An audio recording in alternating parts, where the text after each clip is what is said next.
Ya, Ya, mohon izin saya ada kegiatan sebentar ya Pak Tri. Nanti baru saya memberikan ke Pak Tri, mohon izin. Ya, selamat pagi yang terhormat Profesor Dr. Wigati Yektiningtyas M.Hum, yang terhormat Bapak Dr. Ronaldo Ko MPD, yang terhormat Bapak Dr. Triwiono MSI, dan tentunya yang pagi hari ini sesi pertama yang akan semprot Pak Aquarista, yang mungkin agak deg-degan ya Pak, tapi aman terkendali hari ini. Nah, saya mau cek dulu Pak Aquarista, sudah sarapan belum Pak? sudah Bu, Oh, sudah, berarti sudah punya energi yang sudah. cukup ini. Oke, Hmm. siap. Berarti dalam keadaan sehat walafiat ya Pak Aquarista? Agak flu batuk Bu. Agak flu batuk, tapi semangatnya nanti yang luar biasa itu nanti flu batuknya hilang. Begitu ya Pak ya. Siap. Nah, kita mengucapkan puji dan syukur kepada Tuhan karena pagi hari ini kita berjumpa kembali di Zoom, dan untuk Pak Aquarista mahasiswa urutan ke-7 ya untuk Semprot kelas reguler. Dan luar biasa dengan harapan nanti berikutnya Bapak Ibu mahasiswa yang lain segera untuk mempersiapkan diri. Pak Aquarista, silakan Pak Aquarista untuk berdoa dulu. Halo Pak Aquarista. Ya, Ya Bu. Pak Aquarista bisa doa dalam hati dulu untuk bisa menyiapkan diri. Oke, Bisa? terima kasih Ya, Winda. silakan. Silakan. Eh, Berdoa sesuai agama dan kepercayaan kita masing-masing. Semoga sempro saya hari ini berjalan lancar. Berdoa mulai.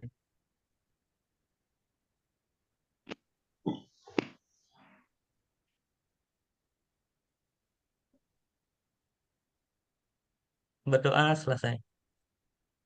Baik, terima kasih Pak Aquarista.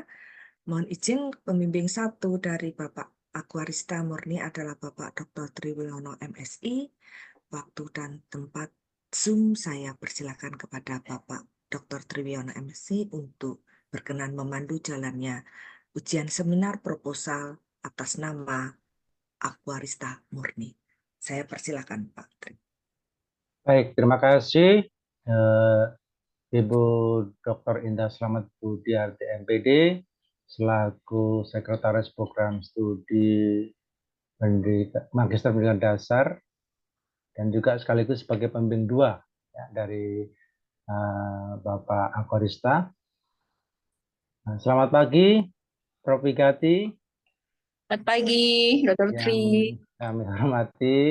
Ya, Ibu Wigati, posisi di mana ini, Bu? Di Jakarta nih. Oh, di Jakarta. Iya. Iya, iya, iya. Oke, baik. Selamat pagi, Pak Dr. Ronaldo Kus sebagai penguji dua. Ya, tadi Ibu Prof. Wigati sebagai penguji satu. Dan selamat pagi, Pak Aquarista. Bagaimana kabarnya, Pak Selamat Aquarista? ya, Bang. Putus-putus ya suaranya, Pak. Oh, ya. Nah, kalau memang Halo, Pak. ya, kalau memang ada gangguan jaringan bisa off video nggak apa-apa Pak ya, biar nanti lancar nih.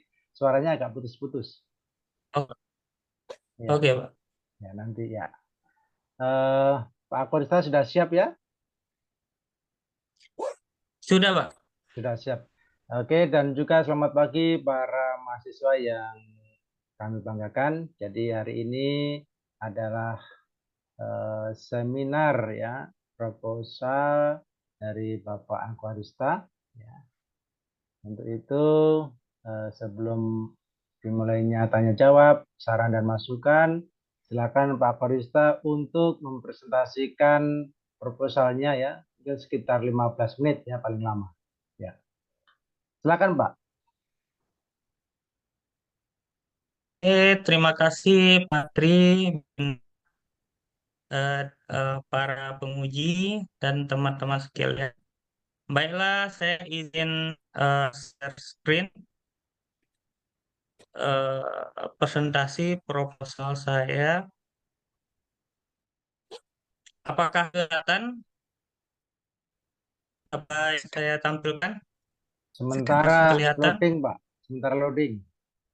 Eh,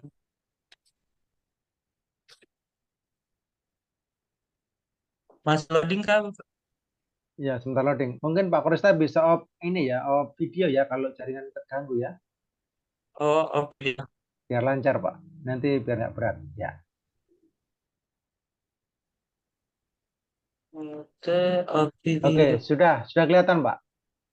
Sudah, sudah. Ya. Oke, baik. Saya akan menjelaskan profil tesis saya dengan judul efektivitas penerapan problem based learning berbasis etnoscience pada materi gaya ditinjau dari minat belajar dan kemampuan berpikir di kelas di Impress Mararena. Ini berangkat dari kata-kata dari Albert Einstein bahwa tujuan paling prinsip dari pendidikan adalah menciptakan manusia yang mampu melakukan hal baru, tidak hanya mengulangi apa yang dilakukan.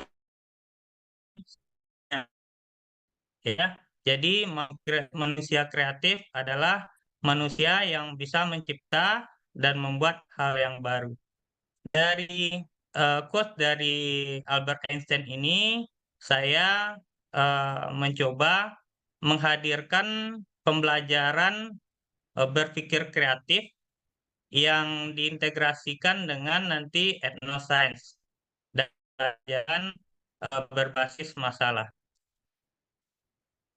Ini yang saya temukan di SD Impress Arena, di mana pembelajaran itu tidak kontekstual. Maksudnya di sini ada buku paket atau buku penuntun, yang mana buku penuntun itu merupakan cetakan dari Maaf, Pak pusat, Korista. sehingga Maaf, saya ya, potong. Ini tayangannya masih Albert Einstein di sini, Pak. oh, aduh agak sudah Pak. Masih Masih Pak Albert Einstein. Einstein. Ya, Albert Einstein. Tunggu. Sudah nggak Pak? Belum. Atau matikan dulu kamera.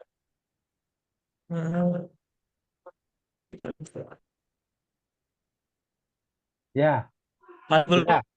Sudah, Oke, Pak. Sudah. Ya. berarti matikan. Oke. Ya. Jadi karena tidak kontekstual itu yang pertama, yang kedua karena tidak kontekstual, yang kedua adalah keterampilan berpikir kreatif itu cenderung tidak diakomodir. Di sini saya lihat itu tes yang diberikan atau evaluasi yang diberikan ada soal pada kategori C1 dan C2. Sedangkan untuk berpikir kreatif itu pada C5 dan C6 ya itu tidak diakomodir. Jarang guru-guru itu memberikan soal yang pada tahap C6. C5 saja atau C4 saja itu sangat jarang sekali. Sehingga saya ini tertarik untuk bagaimana siswa tersebut bisa berpikir kreatif. Terus selain daripada itu, persentase minat belajar siswa juga hampir sebagian berminat.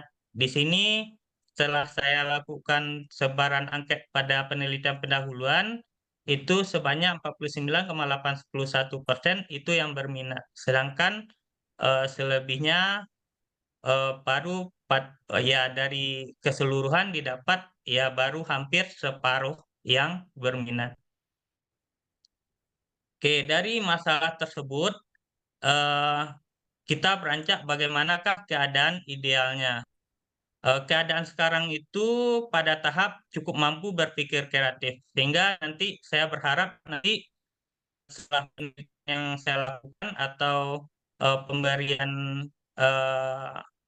yang saya lakukan, eksperimen yang saya lakukan, saya harap nanti siswa sangat baik dalam berpikir kreatif. Yang kedua, eh, hanya hampir setengah siswa yang berminat dalam belajar. Saya harap minatnya juga siswa berminat dalam pembelajaran IPA tersebut. Itu untuk gap-nya. Untuk state of the art dalam penelitian saya ini, di mana Kabupaten Seni ini itu banyak terdapat perairan, baik perairan laut karena di pinggir pantai daerah pesisir maupun sungai-sungai. Dapat kita lihat di peta ini, itu banyak sungai-sungai di daerah Kabupaten Sarmi, di mana untuk mengarungi perairan tersebut dibutuhkan alat transportasi. Dan juga di Sarmi ini terdapat hutan. Untuk mengolah hasil hutan atau untuk biasanya kalau di tempat saya banyak yang berburu di hutan, itu biasanya ada juga menggunakan alat, ya. Salah satu alat yang digunakan untuk mengarungi perairan dan berburu di hutan adalah kole-kole dan jubi. Kole dan jubi sangat dekat dengan masyarakat Sarmi, tidak terkecuali siswa. Siswa di pedalaman Sarmi itu sudah terbiasa menggunakan kole dan sebagian sudah kenal dengan jubi. Kedua alat tersebut merupakan salah satu kearifan Kabupaten Sarmi, dan melihat pentingnya pembelajaran berorientasi saya agar budaya di Kabupaten Sarmi ini seperti halnya kole, terus jubi itu tidak punah, maka saya tertarik mengintegrasikan kearifan lokal kole-kole dan jubi ini dalam pembelajaran IPA. Untuk novel di dalam penelitian ini, ya, memang menggunakan model problem based learning itu sudah banyak dilakukan oleh penelitian-penelitian sebelumnya. Kalau saya lihat itu di Google Scholar itu hampir tab-nya itu hampir lebih dari banyak lah itu. Saya juga mencoba memadukan dengan etnoscience. Memang ada banyak PBL dan etnoscience ini. Tetapi di sini saya mengangkat kearifan lokal sekitar sekolah, yang merupakan keseharian dari kehidupan siswa. Saya mengangkat budaya dan adat kebiasaan masyarakat Sarmi, yaitunya mengajarkan IPA, materi gaya dengan kole-kole dan jubi. Hal tersebut saya rasa merupakan hal yang baru. Dan bahkan kalau saya search di Google Scholar, itu menggunakan pembelajaran menggunakan kearifan lokal Kabupaten Sarmi ini, itu tidak ada dan belum pernah diteliti. Oke, ini model PBL berbasis etno, di mana yang pertama ada 5 fase yang kita lakukan. Yang pertama kita melakukan orientasi kepada siswa, yaitu berbasis masalah yang berhubungan dengan kearifan lokal. Yang kedua, kita mengkoordinasikan siswa untuk meneliti, di mana kita melakukan observasi atau peneliti budaya lokal atau pengetahuan yang ada di budaya lokal tersebut, baik itu dalam bentuk wawancara atau observasi ataupun studi literatur. Terus yang ketiga, memfasilitasi investigasi mandiri dan kelompok, di mana siswa mencari solusi atas masalah yang ada atau yang berhubungan dengan etnoscience. Terus yang keempat, mengembangkan atau mempresentasikan karya, di mana siswa nanti mempresentasikan hasil tugasnya. Terus yang kelima, mengevaluasi proses mengatasi masalah. Kita mengevaluasi tugas yang diberikan untuk dalam pemecahan masalah. Terus untuk hipotesis dalam penelitian ini, yang pertama itu terdapat perbedaan peningkatan kemampuan berpikir kreatif siswa dengan penerapan model problem-based learning berbasis etnoscience dengan pembelajaran konvensional pada muatan kelas 4 SD Impres Macarena. Yang kedua, yaitunya minatnya, di mana nanti ada perbedaan pembelajaran dengan model problem-based learning berbasis etnoscience dengan peningkatan pembelajaran yang dilakukan secara konvensional. Yang ketiga yaitu efektivitas dari model PBL berbasis etnoscience ini dibandingkan dengan pembelajaran konvensional. Tempat dan waktunya itu saya lakukan di SD Impres Mararena karena di SD Impres Mararena ini populasi siswanya sangat banyak dan fasilitas yang ada di SD Impres Mararena ini sangat lengkap, dan SD Impres Mararena ini juga merupakan presentasi dari Kabupaten Sarmi karena di siswanya itu homogen, dan 5 suku yang ada di Kabupaten Sarmi ini ada bersekolah di sini. Terus metode penelitian saya yaitunya cluster random sampling, di mana kelas 4A kelas 4 yang saya teliti, kelas 4A saya jadikan tempat eksperimen, 4D itu untuk kontrol, dan 4B itu untuk uji instrumen. Untuk desain penelitian saya melakukan pendekatan kuantitatif. Untuk desain penelitian yaitunya control group post test, pre-test post test. Terus nanti saya akan membandingkan kelompok kontrol dengan kelompok eksperimen menggunakan desain two group random post test only control design. Untuk tabelnya dapat dilihat di sini, di mana kelompok eksperimen kita beri perlakuan, sedangkan kelompok kontrol tidak. Ini untuk kisi-kisi minat belajar siswa yang akan saya berikan, yang mana saya akan indikator minatnya itu perasaan senang, perhatian, ketertarikan, dan keterlibatan siswa. Soalnya ada 20, di mana 10 yang positif dan 10 yang negatif. Untuk berpikir kreatif itu saya ambil aspek berpikir kreatifnya itu flexibility, originality, elaboration, fluency, dan elaboration juga. Ya, jadi ada 2 elaboration. Di mana level kognitifnya ini mulai dari C4 sampai C6. Soalnya ada 10, itu semuanya esai. Untuk teknik analisis data, analisis yang akan saya lakukan, yang pertama analisis deskriptif, yaitu dengan menghitung skor yang didapat dari tes dan yang saya berikan, menghitung rata-ratanya, kemudian standar deviasinya, nilai maksimum, dan nilai minimumnya. Terus saya lanjutkan dengan uji instrumen, yaitu uji validasi dan rehabilitas. Kemudian menguji gennya. Terus melakukan uji prasyarat juga, yaitu homogenitas dan normalitas. Dan terakhir uji hipotesis dengan uji T dan efek size. Itu saja presentasi dari saya untuk penelitian saya. Terima kasih, saya kembalikan ke Bapak Tri atau Bu Indah. Baik, Pak Farista, mungkin ada yang terlewatkan rumusan masalah dan tujuannya belum ditayangkan nih. Oh, belum Bapak. Mungkin kalau nggak ada bisa dari proposalnya nggak apa-apa.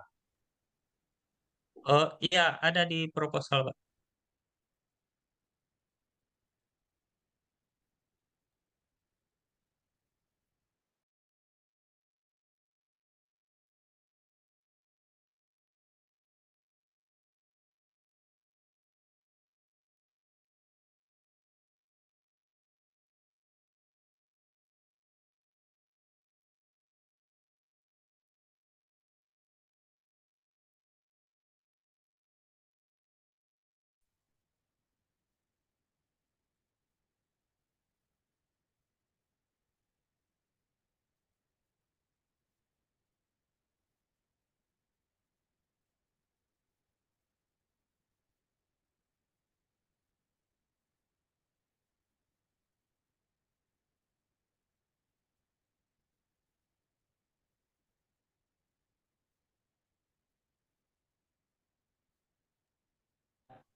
tambahan untuk rumusan masalah.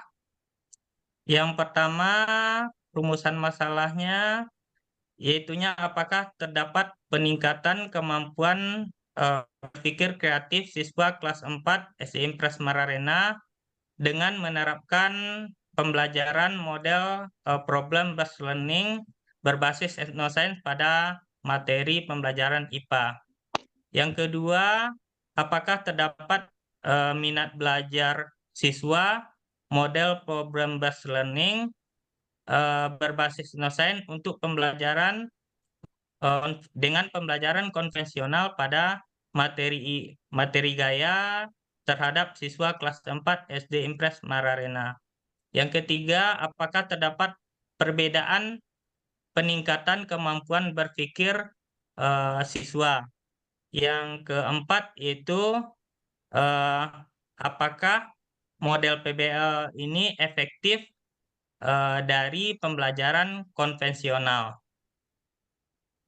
Terus tujuannya dari rumusan masalah tersebut, tujuannya yaitunya yang pertama untuk mengetahui dan menganalisis peningkatan kemampuan berpikir kreatif siswa. Terus yang kedua, mengetahui dan menganalisis perbedaan minat belajar siswa menggunakan model PBL berbasis neuroscience dengan pembelajaran konvensional.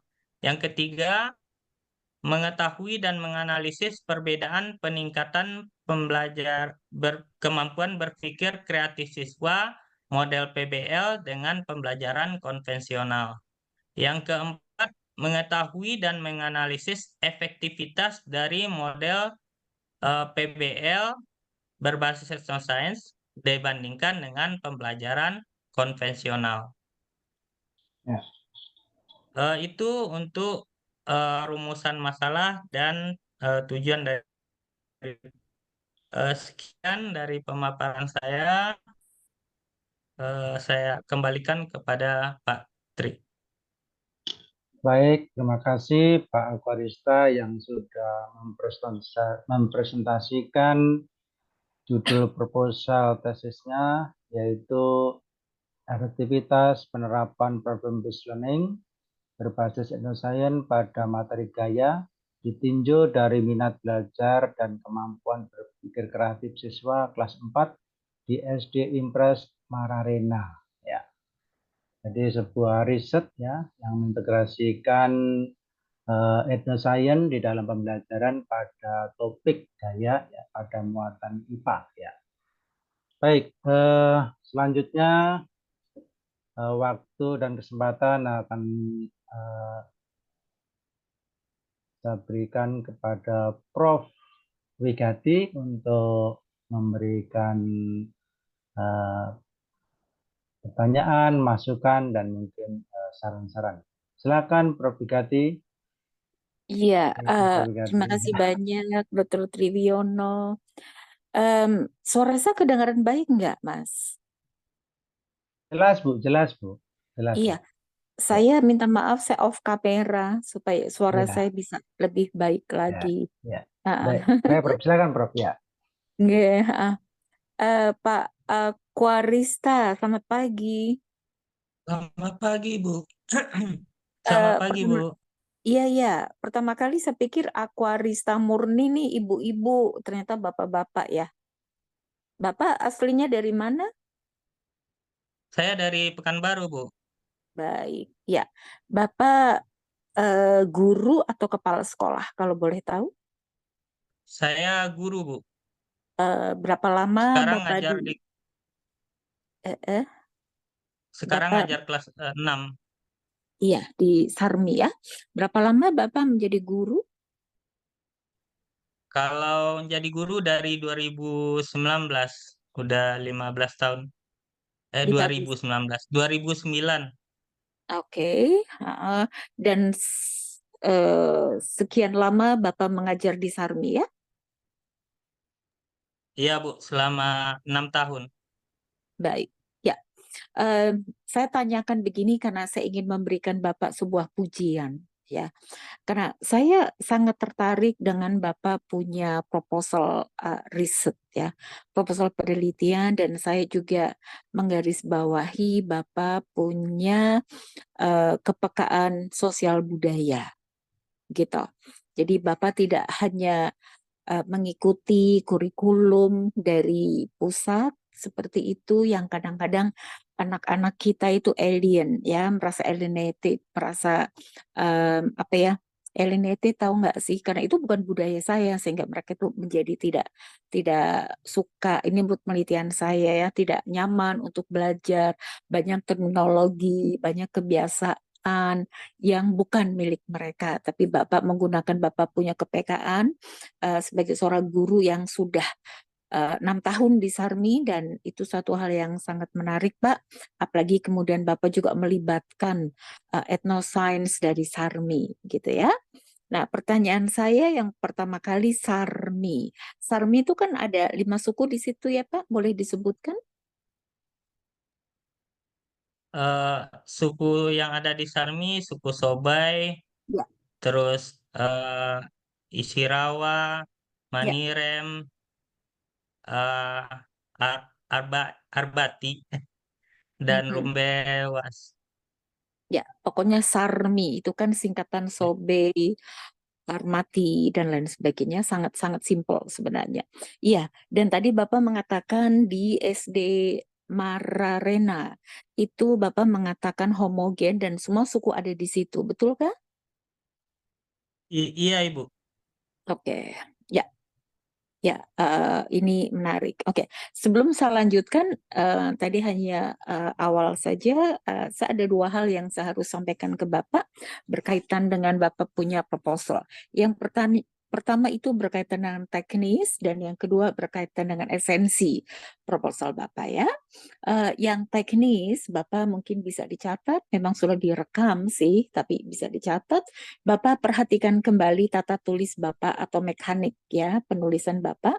Walaupun saya lihat sudah cukup bagus, perhatikan kembali tentang mekanik seperti titik, koma, dan lain sebagainya. Ada salah ketik, dan lain sebagainya ya, itu Bapak lihat kembali. Kemudian lagi misalnya gini, tentang penulis ya Pak ya.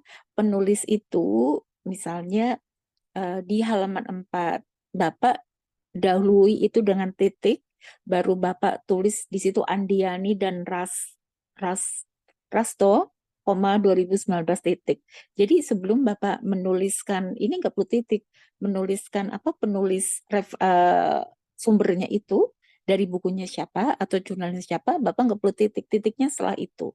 Itu ada di halaman 4. Ya, itu teknik. Kemudian saya kaitkan lagi dengan referensi Bapak, tentu saja ikuti panduan, tapi ya itu yang sering dibilang tidak ada gading yang tak retak ya Pak ya. Itu hanya nama belakang, misalnya Murni, A, titik. Jadi akuaristanya nggak perlu dipanjangkan. Sebagian besar sudah betul, tapi ada 1-2 yang harus diperhatikan kembali. Nah, ini muncul banyak sekali di bab 2. Bapak tulis lengkap di situ ya. Jadi nanti di bab 2 itu hanya nama belakangnya saja.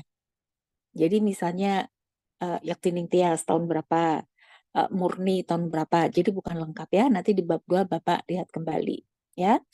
Nah, itu ikutin panduan saja, dan itu internasional ya berlakunya. Kayaknya simple, tapi supaya membuat proposal Bapak lebih bagus.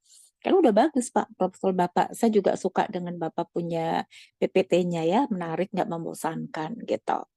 Nah, ada lagi misalnya, mungkin saya nggak tahu ya ini, tapi tidak salah ketik. Yang betul teoretis atau teoritis Pak? Teoritis, Bu. Salah, teoretis yang betul. Oh, Nanti Bapak teori. Ya. teoretis, kan itu dari bahasa Inggris theoretical, ya kan? Jadi teoretis. Yang betul praktek atau praktik, Pak? Praktik, Bu. Betul, nah Praktikum, kan? praktik. Yes, karena dari praktis, dari praktis. Ya gitu, sama Oh, dengan teoretis gitu.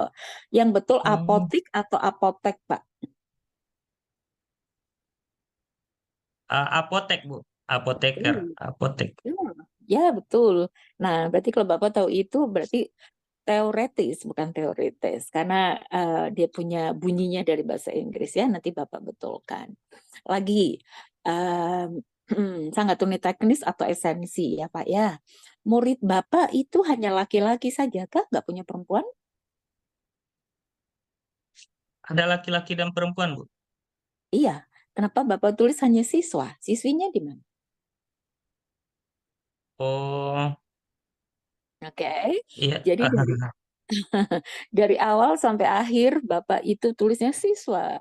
Siswa begini, siswa begitu gitu. Jadi Bapak bagusnya pakai apa dong? Supaya supaya tidak gender bias, tapi nanti sudah inklusif gender. Laki perempuan ada di dalamnya. Pakai apa istilah apa Oh, Pak ikut Bapak? pakai peserta didik saja, Bu. Ya, peserta didik atau murid gitu. Oh, Gitu. Jadi gitu ya, kadang-kadang guru itu dituntut sempurna gitu ya, dari situ sudah kita juga langsung mengedukasi tentang kesetaraan gender. Laki perempuan ada di situ. Jadi jangan pakai siswa dong. Ya, nanti Bapak itu makanya saya pikir ini kesalahan atau kekeliruan, tapi memang harus diperbaiki ya, Pak ya. Oke? Itu masalah teknis yang Bapak nanti perbaiki kembali. Oke, sekarang saya ingin masuk ke esensi. Di latar belakang Bapak bagus banget. Bapak sudah menceritakan kenapa Isda Mararena dan segala Bapak punya alasan-alasan itu. Terus kole-kole dan jubi, Pak. Kole-kole dan jubi, tolong di latar belakangnya itu Bapak sudah bagus, udah pakai apa tuh namanya, miring ya, cetak miring, karena itu bukan bahasa Indonesia ya, tapi itu bahasa Melayu Papua istilahnya. Cetak miring, Bapak perlu dijelaskan sedikit di situ. Kole-kole adalah apa-apa-apa-apa gitu ya, jubi juga. Jadi Bapak jangan membuat kita menunggu sampai di bab 2. Bapak sudah menjelaskan dengan baik di bab 2 tentang kole-kole, tapi Bapak tolong jelaskan di awal itu supaya kita nggak usah menunggu terlalu lama. Mungkin saya tahu, tapi mungkin pembaca di Indonesia Barat nggak tahu nih kole-kole apa gitu kan. Jadi kan diharapkan tulisan Bapak juga dibaca di sana gitu. Kemudian, oh ya ada satu hal lagi teknis Pak. Ini kan tulisan akademik ya. Bapak nggak boleh dari literatur yang saya baca. Bapak ada beberapa Bapak menggunakan kata aktif, lebih bagus Bapak pasifkan. Bisa ya bahasanya. Mm-mm. Karena kalau menggunakan saya kayaknya di Indonesia belum biasa. Kalau di masyarakat bule mungkin I sudah oke, sudah biasa, tapi Indonesia lebih bagus pasif. Dari beberapa literatur yang sudah dibaca, yang sudah dilakukan, dari riset yang sudah dilakukan, bukan yang saya lakukan. Nanti Bapak lihat kembali dari atas sampai ke bawah, ya. Maksudnya dari awal tulisan Bapak sampai akhir ya. Ada beberapa yang menggunakan itu. Boleh ya Bapak ya? Kemudian ada satu hal lagi yang saya ingin tanya nih. Bapak menggunakan kan kole-kole dan jubi ya? iya. Mm-mm. Nah, murid Bapak kan bukan laki-laki saja, ada perempuan juga. Pertanyaan saya, kalau di Sentani, jubi itu nggak bisa digunakan oleh perempuan. Karena itu berkaitan dengan labor division. Labor division itu apa ya? Pembagian kerja. Jadi apa sih, berburu gitu ya, itu laki-laki. Nanti berkebun itu baru perempuan. Bapak boleh apa ya? Secara budaya mungkin Bapak bisa bertanya kembali kepada pemangku adat, ditanyakan lagi. Ha-ha. Boleh ya Pak ya? Iya, iya, Ha-ha. nanti akan saya tanyakan lagi. Betul. Ha-ha. Saya Kalau belum eh, tahu sampai situ. Enggak apa-apa, enggak apa-apa. Makanya pentingnya ujian kan begitu ya. Iya, Bagus iya. Pak. Nanti Bapak tanyakan lagi supaya jangan sampai nanti ada masalah begitu ya.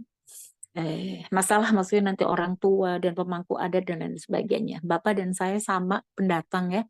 Maksudnya non Papua gitu. Jadi kita harus lebih lebih waspada. Tapi kepada orang Papua pun saya ingatkan kembali. Mungkin berpikir, oh oke lah ini kan sudah modern, tapi tetap saja masih ada kok pembagian pekerjaan yang berkaitan dengan peralatannya seperti itu. Kalau kole-kole, saya pikir laki perempuan itu bisa. Nah, Bapak, di bab 2, Bapak bicara bagus tuh tentang kole-kole, bagaimana cara pembuatannya. Bapak tolong kaitkan lagi dengan kearifan lokal masyarakat Sarmi ya. Berarti ini kelima suku ya, Pak ya. Dengan kecerdasan lingkungan. Maksudnya gini, kan untuk buat kole-kole kan satu pohon utuh tuh, Bapak bilang. Ya kan, satu pohon utuh, terus nanti caranya apa ya, apa sih, digali kah, apakah dikasih lubang lah pokoknya, ya kan.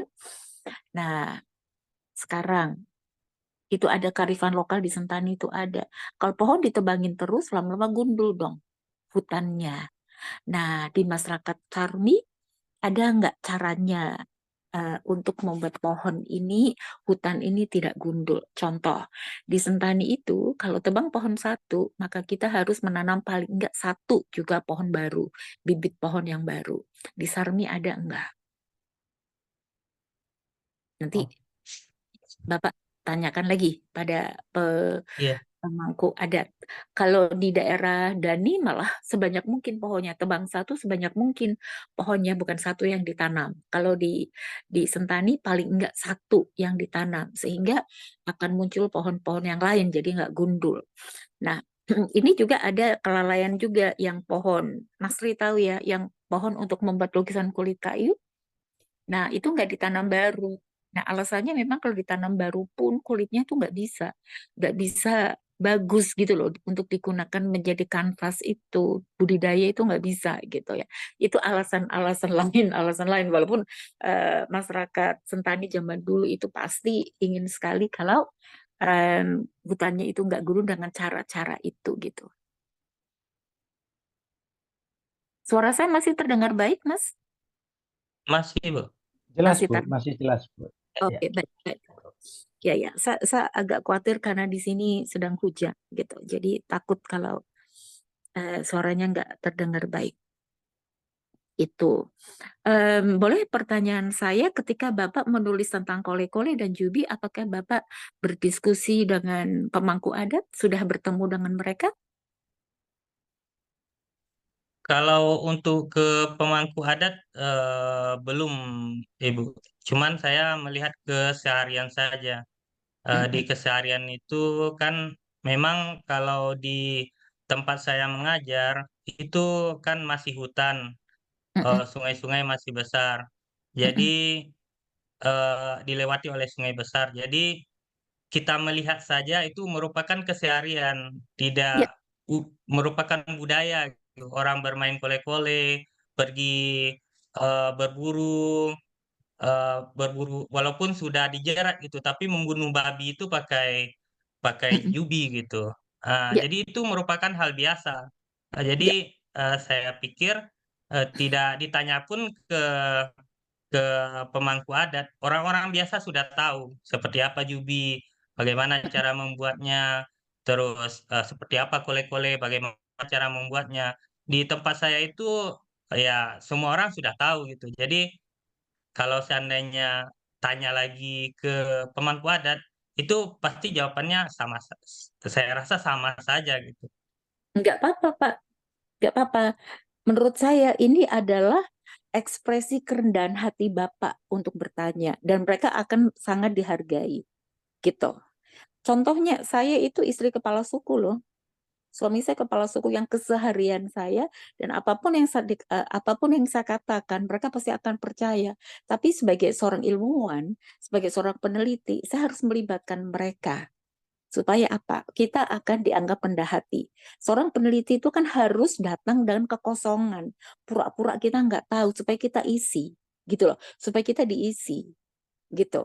Itu masalah etika aja sih, Pak. Walaupun Bapak udah sekian tahun. Saya sudah 30 tahun sekian, tapi tetap saya bertanya. Supaya apa? Supaya lebih valid. Dan itu penting untuk di penulisan ilmiah itu seperti itu. Jadi, nanti Bapak menurut bapak siapa gitu kan ya, kepala suku atau apa, saya nggak tahu banyak ya. Mereka punya tatanan pemangku adat seperti apa gitu kan, mengatakan bahwa ini seperti ini. Jadi apa yang disampaikan mereka itu adalah sebuah konfirmasi dari apa yang bapak sudah lihat setiap hari. Itu penting banget ya, supaya kita tetap rendah hati. Dan yang kedua, yang paling penting adalah ketika Bapak tanya kepada mereka, Bapak melibatkan mereka pada pendidikan. Saya sampaikan seperti ini karena sekian tahun suami saya menjadi kepala dinas provinsi, sering menemukan bahwa masyarakat itu tidak dilibatkan dalam pendidikan. Gitu. Dan ini adalah waktunya. Banyak ya, saya kerja di Sentani, maksud saya dengan budaya dan bahasa. Jadi ketika sebenarnya di sekolah-sekolah nggak ada yang mengajar bahasa Sentani, itu bisa masyarakat kok. Jadi ada kemesraan, keintiman antara sekolah dan masyarakat. Masyarakat dilibatkan, masyarakat nanti akan menjaga sekolah dan itu sebenarnya kualitas sekolah itu dari masyarakat gitu loh. Bapak paham ya yang saya maksudkan di situ? Iya, Bu. Dan Iya, Bu. ya, dan selanjutnya saya pikir Bapak akan menjadi orang yang sangat disayang nanti ketika Bapak melakukan itu. Ya, ini pengalaman empiris saya. Mas Tri tahu banyak tentang itu. Ya, oke. Jadi terutama tadi itu yang tentang judi, yang bunuh babi nggak pernah perempuan, Pak, bunuh babi gitu.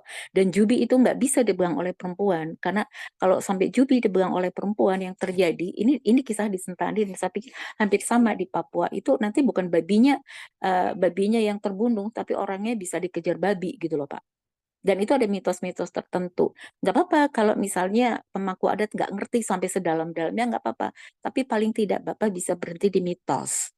Nah kalau sudah mitos kan udah titik Pak. Kita nggak bisa ngapa-ngapain lagi. Kenapa sih? Ya nggak bisa lah udah mang mitosnya gitu. Kalau masyarakat Jawa itu berhenti di ora elok. Ora elok tuh nggak elok, nggak bagus. Ya udah kita berhenti, kita nggak bertanya lagi gitu loh ya Pak ya. Itu untuk disettle. Kemudian tentang metodologi nih Pak, terakhir ya. Metodologi itu kalau nggak salah Bapak pakai pre-test dan post-test ya. Betul ya? Untuk Iya, iya, Bu. iya betul. Nah, untuk pre-test itu Bapak sudah siapkan soal-soalnya ya, Pak ya? Saya pikir hanya satu soal itu aja untuk sama soalnya pretest sama posttest. Apa Pak salah satunya Pak pertanyaannya untuk pre-test? Ya akan sama saya tahu, tapi itu sudah ada semua ya, Sudah, Bu. Sudah, Bu. sudah dilampirkan Sudah semua ada ya Pak?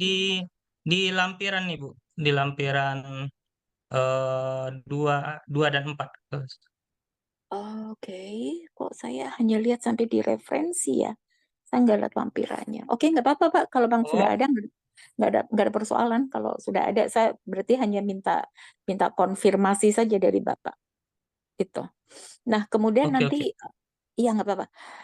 Oke, nanti satu lagi Pak terakhir nih untuk di mana nih di pendahuluan ya Pak. Bapak tinggal rapikan lagi ditambah dengan lebih banyak sumber ya Pak ya.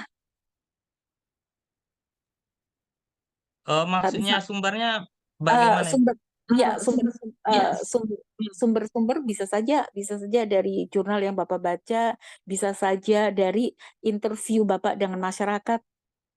Ya kan tadi kan Bapak kan sudah mengatakan ya nanti akan dilengkapi, jadi itu akan Bapak gunakan lagi untuk melengkapi di latar belakang itu. Sehingga benar-benar Bapak itu nggak kerja sendiri. Jadi Bapak kerja dengan jurnal, Bapak kerja dengan buku, tapi Bapak juga kerja dengan masyarakat. Dan itulah guru saya pikir karena guru tuh ada di masyarakat.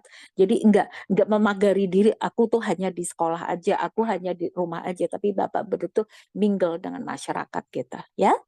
Kemudian juga mungkin di bab 2 lebih diperkaya dengan foto-foto. Saya orang yang suka dengan foto karena foto itu berbicara ribuan kata daripada Bapak menulis paragraf sudah ada beberapa di situ mungkin Bapak bisa itu dan lengkapi juga foto itu diambil kapan Pak. Bapak kan hanya tulis dokumen pribadi ya kan? Nah, dokumen pribadi itu diambil kapan? Bahkan Bapak bisa gunakan juga foto orang lain dong, tapi itu diambil oleh siapa dan kapan gitu dan mungkin lokasinya di mana itu akan menjadi lebih bagus. Dan pesan saya sebelum saya serahkan kepada Mas Tri adalah saya tahu ini kuantitatif tapi nanti Bapak pengalaman saya dengan teman-teman nanti setelah jadi tesis agak sedikit pelit dengan penjelasan. Jadi nanti di pembahasannya Bapak bisa mohon bukan hanya kata-kata doang, bukan hanya angka-angka doang, tapi Bapak mungkin lebih menjelaskan dengan deskripsi dan analisis begitu ya Pak ya. Misalnya Bapak mengatakan ini ada peningkatan critical thinking-nya. Nah, nanti Bapak bisa jelaskan dong, murid yang tadinya seperti ini menjadi seperti ini dan begini gitu.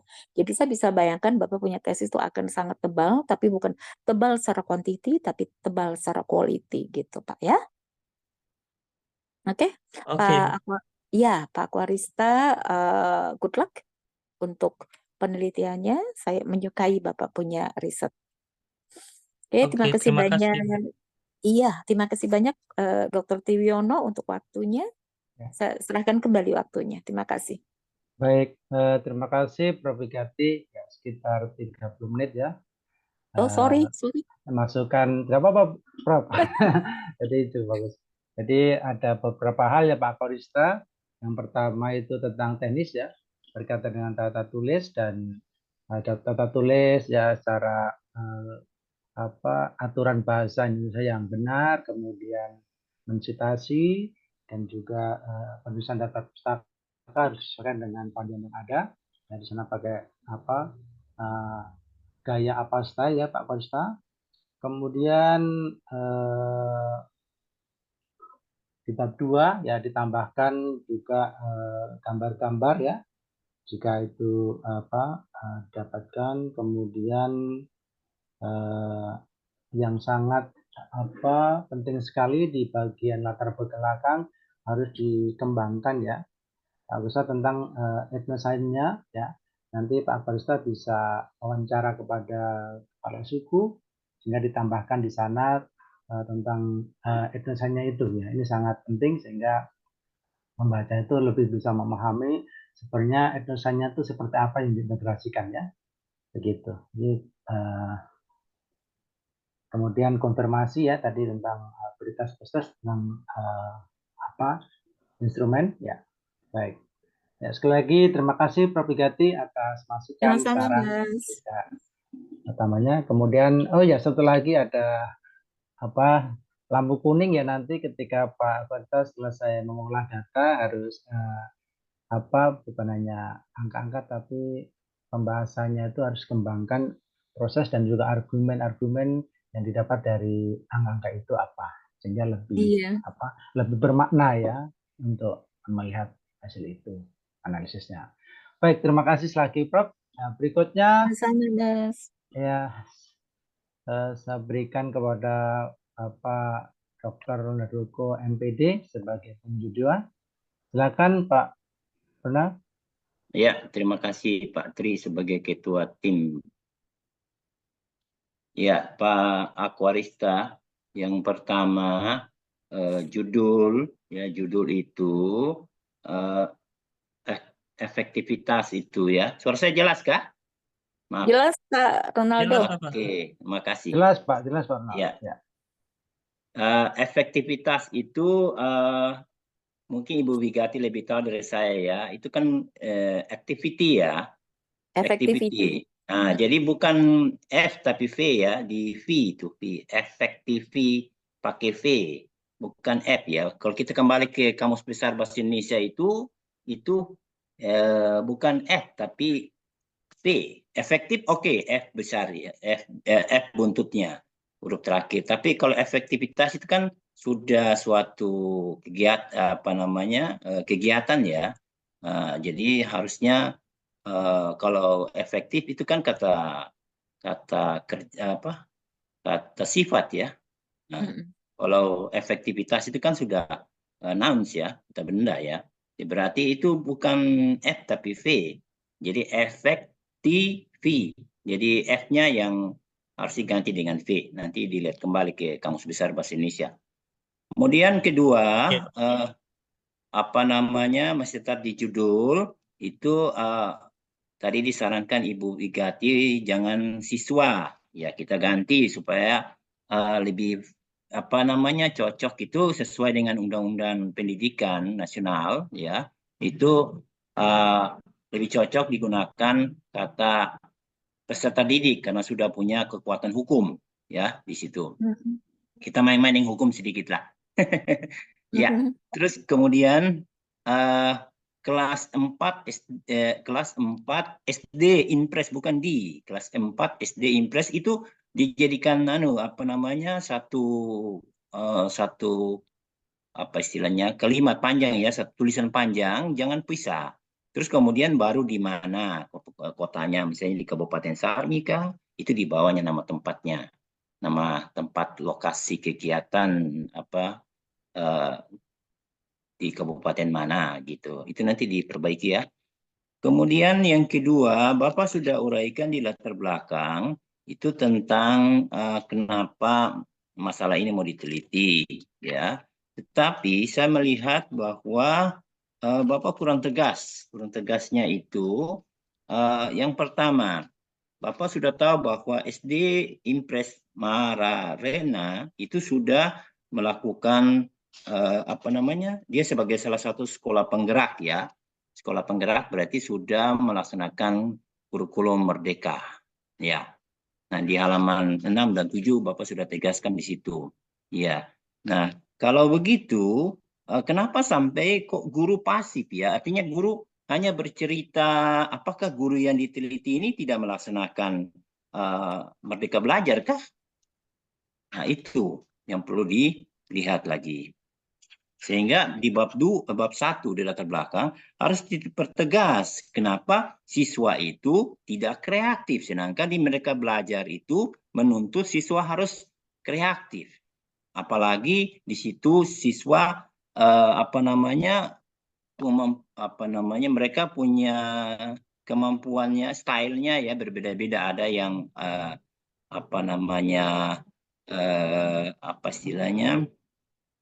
auditori ya, ada yang kinestetik, etika verbal ya, itu tipe-tipe belajarnya. Sedangkan di mereka belajar dituntut itu pembelajaran berdiferensiasi. Ternyata di sini saya tidak melihat ya, di latar belakang itu harusnya tegas di situ. Bapak katakan bahwa sudah mereka sebagai sekolah penggerak dan juga sudah melaksanakan kurikulum merdeka belajar. Nah, ini seharusnya tampak bahwa siswa itu kreatif karena mereka merdeka. Kalau merdeka ya mereka bisa melaksanakan apa-apa saja, ya tuh. Nah, sehingga berpikir kreatifnya juga muncul. Nah, sekarang masalahnya itu kenapa sekolahnya pasif atau kelasnya pasif? Itu yang harus dikejar. Itu yang menjadi titik fokus penelitian Bapak di situ, ya. Nah, sehingga alasannya itulah yang menyebabkan Bapak mau melihat penerapan problem based learning berbasis etnoscience. Nah, itu yang menurut saya penekanan di latar belakang kurang tegas. Ya, perlu lebih tegas lagi ya. Itu yang pertama. Kemudian kedua itu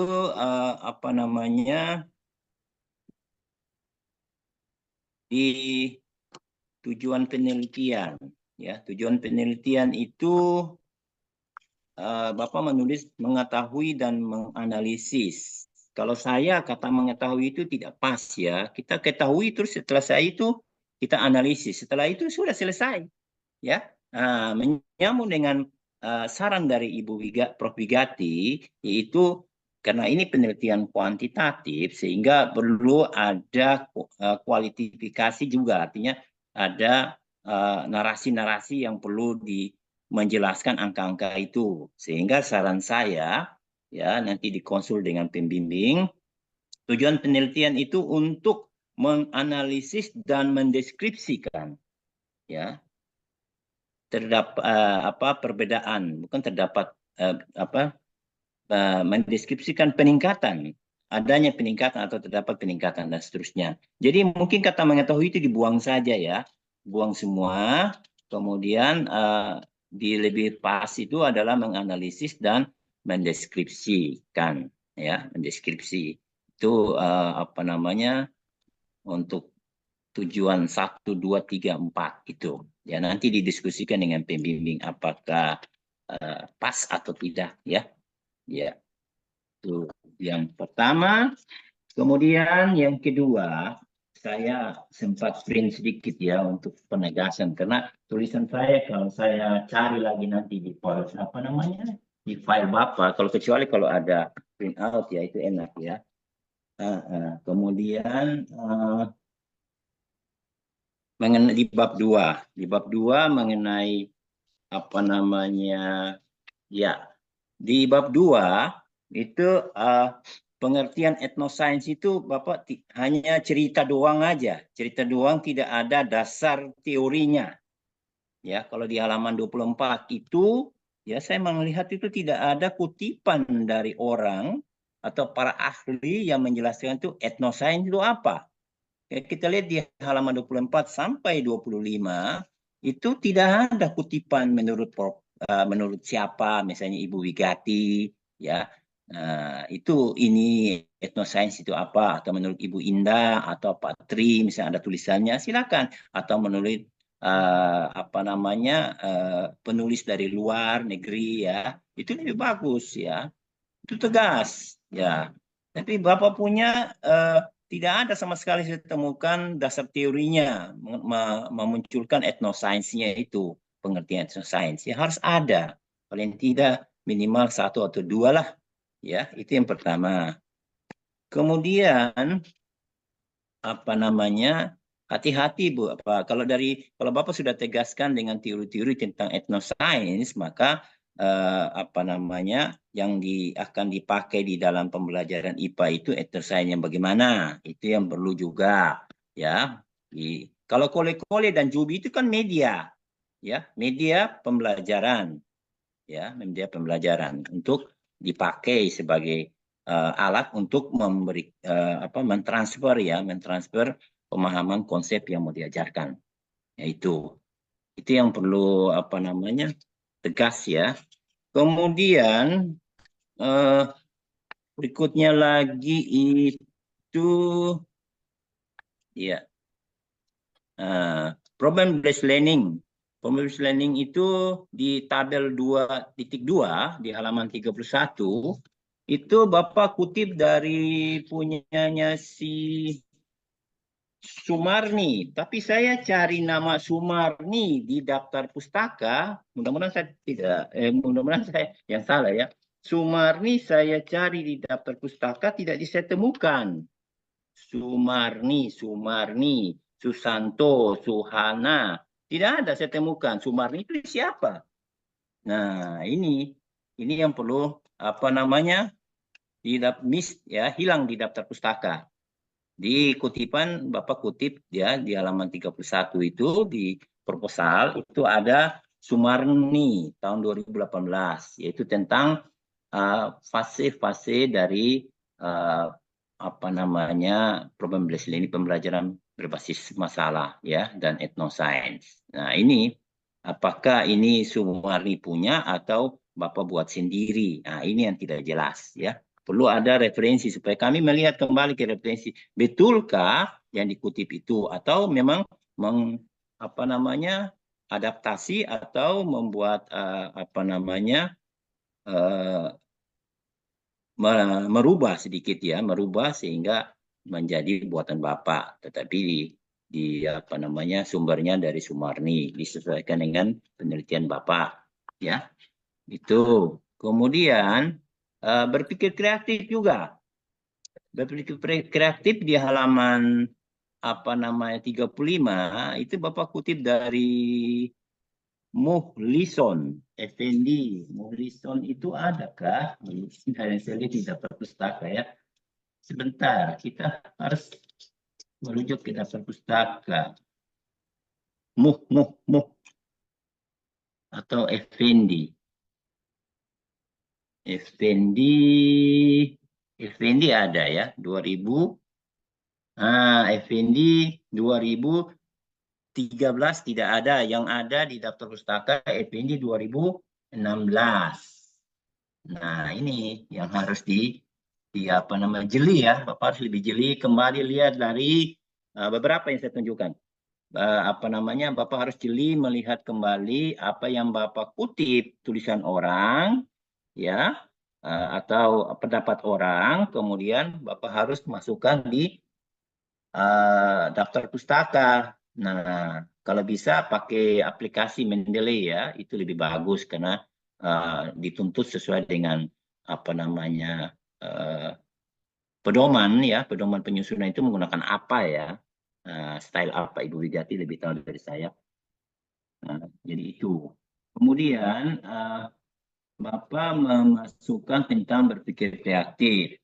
Nah, di halaman 36 ya, indikator berpikir kreatif itu Bapak sudah munculkan, yaitu fluensinya, berpikir lancar ya.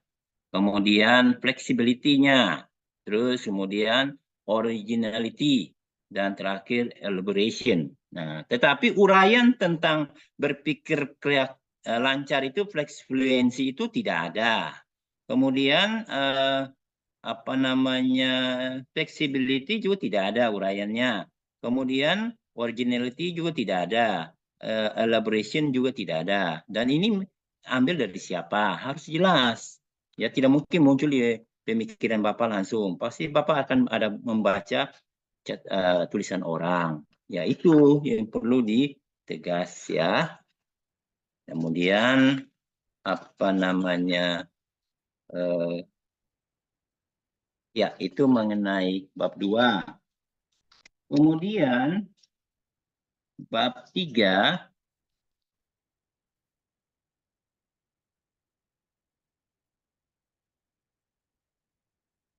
ya, kita masuk ke metode penelitiannya. Ya. Nah, populasi sampel dan sampling di halaman 52. Ya. Di sini Bapak di bab 3 ya, Bapak akan uji coba apa namanya instrumen ya, instrumen baik instrumen angket, minat maupun berpikir kreatif ya. Nah, itu Bapak mau maupun apa namanya maupun ataupun tes hasil belajar juga. Nah, itu mau diukur ya, apakah valid atau tidak uji cobanya. Sedangkan di halaman 52, saya tidak melihat kelas berapa yang dipakai untuk uji coba. Ya, itu perlu ditambah, Pak. Di bab 3, di populasi, sampel, dan sampling ya. Di bab bagian situ harus ditambah. Kelas uji cobanya kelas 4 apa.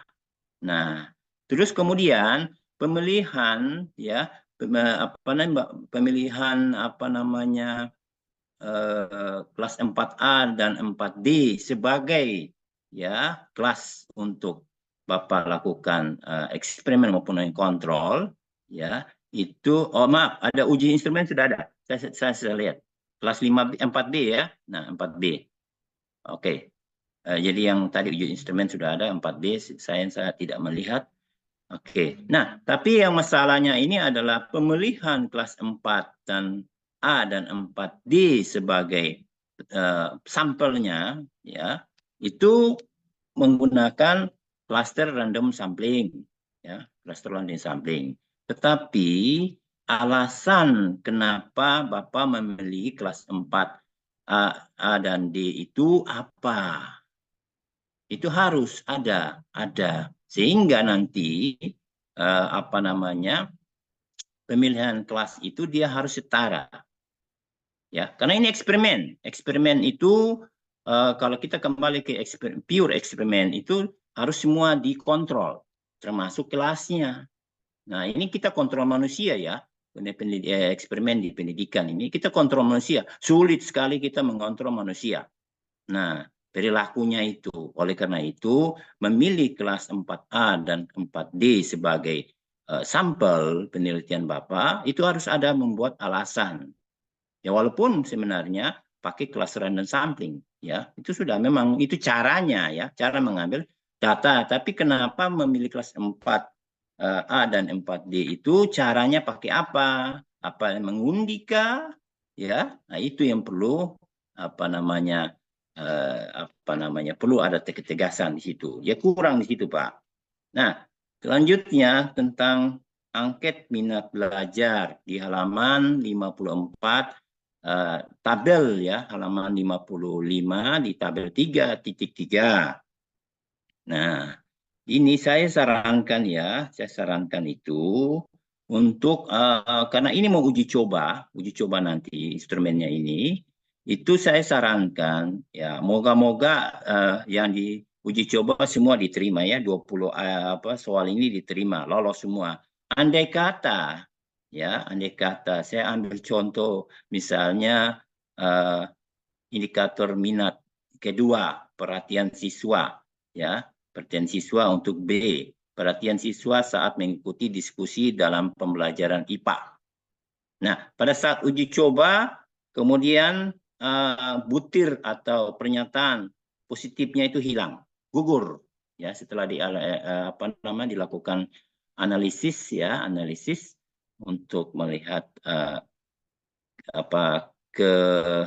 kevalidan maupun setelah kita analisis data, analisis instrumen untuk uji coba ini, ternyata pernyataan nomor 5 gugur, hilang.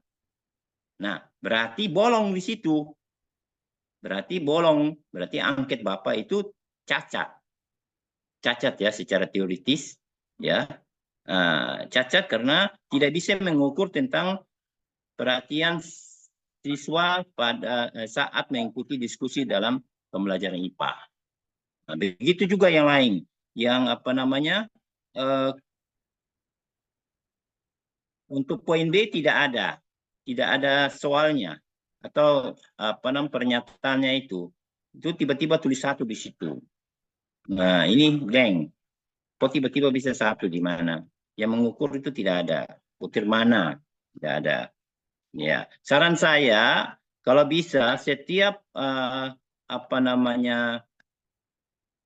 pernyataan ya yang mau dibuat ini, kalau bisa setiap deskripsinya itu jangan hanya 1 butir saja atau 1 pernyataan di positif. Kalau 1 gugur hilang ya sudah. Ya, masih kalau positif negatif yang masih ada yang masih negatifnya. Ya, misalnya 1 gugur. Dan kalau saran saya minimal ya 2 setiap deskripsi yang mau diukur, baik positif maupun negatif. Ya, yang sudah bagus itu di 3F. 3F itu untuk negatifnya 2 ya. 2 itu sudah bagus ya. Nah, kalau bisa positifnya tambah juga 2. Jadi kalau bisa minimal 2 supaya kalau ada 1 yang gugur ya, 1 gugur maka masih ada item lain ya, atau pernyataan lain yang bisa lolos untuk mengukur indikator yang mau diukur itu. Itu yang tentang minat. Kemudian instrumen kemampuan berpikir kreatif. Bapak adaptasi dari punyanya Firda di halaman 58, Bapak adaptasi dari punyanya Firda Aulia 2020, yaitu tabel 35. Ya, setelah saya telusuri apa di daftar pustaka ada, hanya cuma penulisannya yang tidak bagus ya, yang perlu dikembalikan lagi tata cara penulisan daftar pustaka. Ya, sesuai dengan Prof. Wigati sudah sampaikan bahwa nama marganya atau nama belakangnya saja yang dipakai. Yang tidak usah Firda Aulia 2020. Cuma saya kurang sependapat dengan Bapak mengutip punyanya Firda. Karena Firda ini adalah skripsi. Sudah saya telusuri, skripsi. Nah, kalau kita kutip ke bawah, artinya kalau di hasil penelitian relevan, oke, saya setuju, bisa ambil dari skripsi. Tetapi kalau menyusun instrumen kisi-kisi ini, Bapak kan sudah levelnya apple ya, masa ambil yang di bawahnya, ambil jeruk. Nah, misalnya, harusnya apple to apple toh. Nah, jadi saran saya cari tesis atau karya tulis yang di jurnal yang sudah levelnya tinggi sehingga bisa dipakai sebagai referensi sehingga kekuatan dari instrumen ini betul Bapak bisa pakai ya gitu. Tapi kalau misalnya kita pakai skripsi lemah menurut saya, karena skripsi itu kan Bapak sudah di tesis kemudian ambil teori tentang atau kisi-kisi punya skripsi itu lemah sekali menurut saya. Carilah tesis, banyak tesis ya kok ada yang untuk mengenai aspek berpikir kreatif ini ya. Itu yang perlu diperhatikan. Kira-kira itu ya yang saya lihat catatan saya dulu sebentar. Oh ya, jadi yang terakhir itu daftar pustaka. Jadi tolong pustaka-pustaka yang belum ada, di daftar pustaka tolong dimasukkan. Jadi bisa contoh ya, Bapak kutip dari Andriani dan Rasto itu di halaman 4 ya, tahun 2019 itu halaman 4 di proposal Bapak, di daftar pustaka tidak ada. Terus kemudian Cucu Suhana itu tahun 2014 itu halaman 14 di proposal Bapak, di daftar pustaka tidak ada. Masih banyak ya yang lain. Nanti bisa dicek satu persatu. Ya kira-kira itu dari saya. Ya, terima kasih Pak Tri. Ya, terima kasih Pak Ronald. Ya, sekitar 21 menit ya. Cukup banyak masukannya. Semoga menjadikan sempurna proposal dari Pak Agusta. Yang pertama mengenai judul, penggunaan kata, kemudian tata kalimat, kemudian di latar belakang perlu adanya ketajaman ya. Jadi disampaikan oleh Pak Ronald harus ketegasan ya di argumen kenapa siswa itu pasif itu yang harus nanti dimasukkan ya Pak Agusta.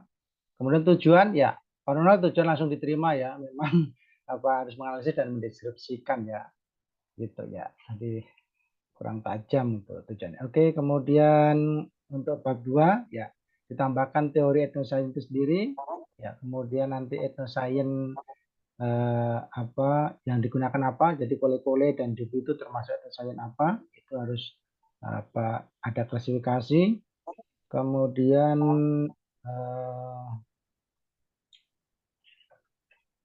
masuk bab 3 yaitu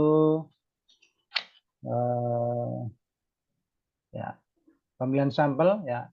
Di sini alasannya apa ya menggunakan klasifikasi dan kontrol itu ya, cukup jelas masukannya. Kemudian ya untuk angket ya memang seharusnya demikian, jadi satu indikator minimal 2 item ya Pak Barista. Kemudian berpikir kreatif perlu dicek kembali ya, seharusnya merujuk kepada tesis ya atau disertasi ya gitu. Kemudian daftar pustaka tadi ditegaskan kembali, harus dicek kembali apa yang ada di panduan naskah harus ada di daftar pustaka ya. Saya kira itu masukan yang sangat baik dari Pak Ronald ya. Mohon diperhatikan nanti Pak Kurista. Ya. Oke, siap. Baik, terima kasih sekali lagi Pak Ronald atas masukan dan sarannya. Ya Bapak, terima kasih juga. Berikutnya saya berikan kepada Dr. Ibu Endah selaku pembimbing 2. Silakan Bu. Ya, terima kasih Pak Tri. Karena sudah banyak saran ya, jadi saya pikir nanti kita bisa diskusi ya Pak Aquarista. Mungkin tambahan saya tentunya kalau ada tabelnya itu mengacu ke rujukan ya dikasih sumbernya. Etnosains itu kalau menulisnya etnosains biasa berarti kan sudah masuk di dalam ejaan bahasa Indonesia ya.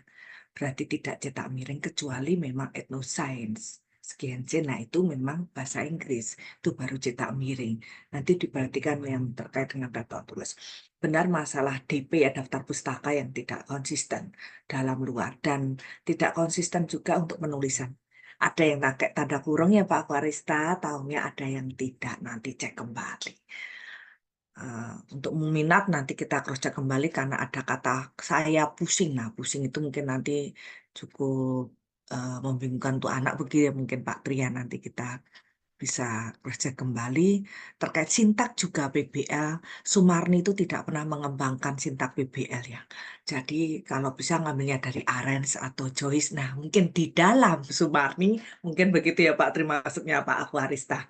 Menurut Arens dalam Sumarni, karena Sumarni belum pernah mengembangkan yang namanya model untuk sintaksnya PBL tersendiri. Itu sih kalau dari saya. Yang dari Bu Wigati dan Pak Ronald luar biasa. Jadi nanti untuk lebih baiknya penyempurnaan untuk tulisan dari Pak Aquarista. Cukup dari saya Pak. Terima kasih.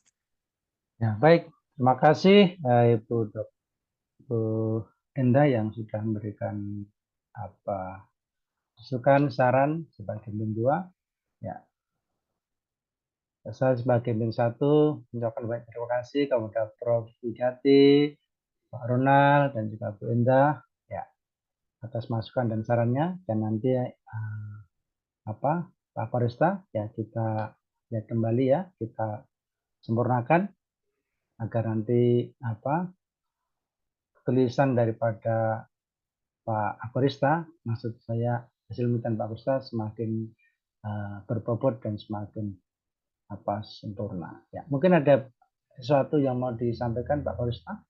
Silakan. Oke, terima kasih atas masukan dari Bu Wigati, Profesor Wigati, dan Pak Ronald, juga Bu Indah tadi. Terima kasih juga kepada Pak Tri yang membimbing sampai saat ini. Memang ada beberapa yang mungkin terlewat ya, tapi nanti akan saya revisi lagi dan akan saya diskusikan sama Pak Tri dan Bu Indah. Itu saja. Terima kasih. Ya, baik Pak Aquarista. Ya, nanti kita perbaiki ya bersama Bu Endah sebagai BIM 2. Ya, saya kira sekarang sudah jam 11.17 ya. Mungkin cukup ya Bu Endah untuk waktu Cukup Pak. sebenarnya dari Pak Aquarista, waktu dan tempat saya kembalikan kepada Ibu Endah. Ya. Baik, terima kasih Pak Trinan.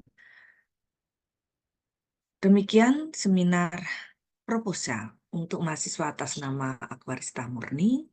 Semoga Pak Aquarista tentunya semangat ya untuk merevisi dan tentunya instrumen ini yang segera dipersiapkan dengan baik ya Pak Tri, sehingga untuk bisa turun ke lapangan untuk mengejar materi terkait dengan materi ajar ini tentunya sudah bisa dipersiapkan dengan baik karena setelah revisi diajukan kepada program studi untuk bisa diberikan surat izin penelitian dari fakultas.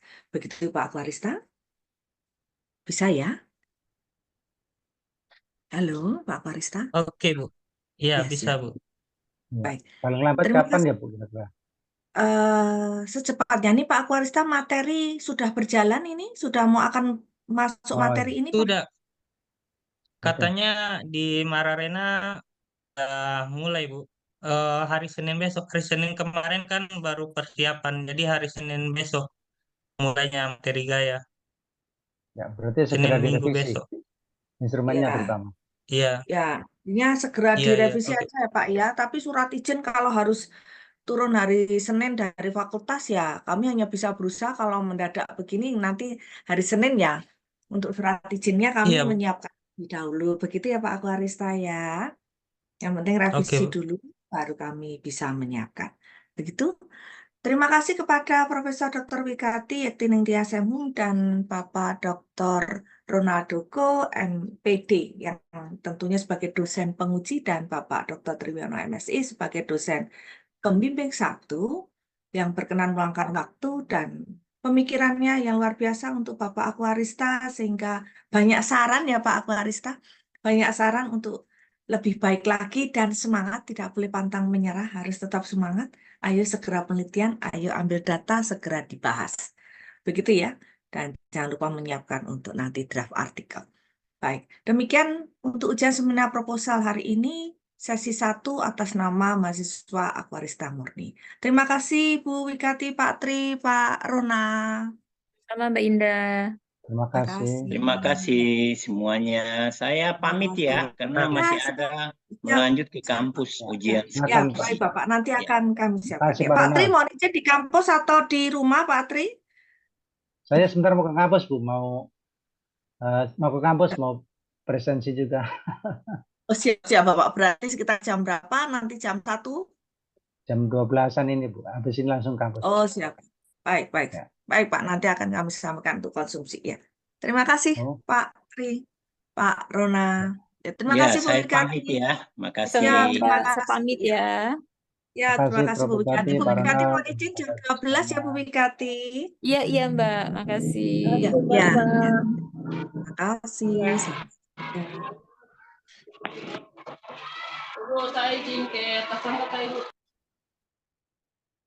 Saya stop.